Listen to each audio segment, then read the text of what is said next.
Richard Wilson coming to you from the Swiss Alps and the Family Offices Group. I'm here at about 10,000 feet up in the mountains between Zurich and Liechtenstein. I'm here for a family office conference. And what I wanted to talk to you about today is multi-generational wealth transfer and knowing how to manage multi-generational wealth management, really. And this is such a critical thing within family offices, but at general wealth management firms, and if you're just a financial advisor or a CPA, you might not deal a lot with multi-generational issues. You might, but you might not deal with it a lot. It's really central to what family offices do for families, and the bigger the family office, the bigger the family, or the more wealth being managed by the family office, the more important this is. I was speaking with somebody last week at a job interview meeting, actually, someone we might hire to work on our team to help grow the family offices group further, and they were actually asking about getting into the industry and gaining expertise in multi-generational wealth management. And really there's a few ways to do so. One, you could go to work directly for a family office. Another way, which is probably a little bit more likely, is go work for a private bank or a trust company. Many times those companies will hire people with little or no experience to help them run their large operations, where a family office can be very picky on the amount of experience you have, and they already want you to have the experience before they hire you, most of the time. So that's really how people get into the industry. And I just wanted to define what it means. It basically, to manage multi-generational wealth, it basically means what it sounds like when a patriarch or a matriarch sells a business, takes a business public, or has a lot of wealth. They often have a few kids, they have a few kids underneath them, and you want to plan out how that money is transferred from one generation down to the next, and then down to the next.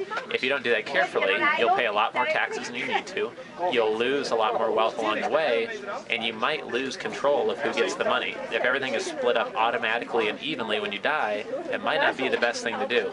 Lots of family offices today are including a discretion clause within wealth transfer, so that some of the money is released at age 18, some at age 27, some at age 35, some at age 50, to the kids in the family. But at each stage, or at a few of the younger stages, it can be done at different levels or at full discretion of the older people in the family who are still alive. And what that means is that if you have two kids who are responsible, they go to school, they take their life somewhat seriously, they're not spending all their money on a fleet of Ferraris or getting into things like drugs and alcohol abuse, so that they're doing things that are responsible, then yes, they can get the money when it's scheduled, but you can retain the power to not give them the money if you know they're just going to blow it on something irresponsible. So that's one of the trends that's kind of affecting multi-generational wealth management. Another tricky part of this area is knowing who to trust. I was at a recent conference, I spoke at a family office summit in Sao Paulo, and there's actually somebody from Switzerland speaking there with me, and they were talking about setting up trusts and trust vehicles in New Zealand and Singapore or Cayman Islands or Bermuda and different places like that. But it's really tricky. If you're not an expert in that space, you might not know who to trust. You probably don't want to do something illegal or that's too gray. So you have to really get to know who you're working with before you have somebody actually provide multi-generational wealth management services for you. It should be obvious, but just be very careful. It's easy to get wined and dined or go to a fancy office and hire the first people that you meet with, but you really should meet with people 3 or 4 times, at least once or twice outside their offices, get to know them, make sure you really trust them before you have them handle anything related to multi-generational wealth management, that really is a long-term partnership and expert, hopefully, that you're going to start working with.